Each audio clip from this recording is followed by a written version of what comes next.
October 2nd, the most valuable asset. But the wise person can lose nothing. Such a person has everything stored up for themselves, leaving nothing to fortune. Their own goods are held firm, bound in virtue, which requires nothing from chance, and therefore can be either increased or diminished. Seneca, on the firmness of the wise, 5.4.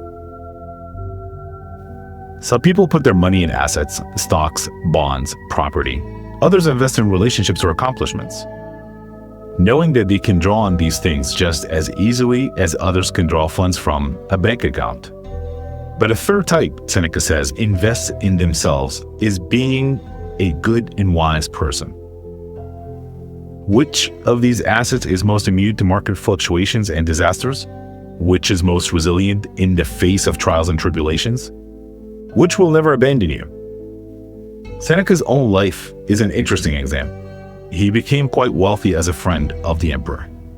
But as Nero became more and more deranged, Seneca realized he needed to get out.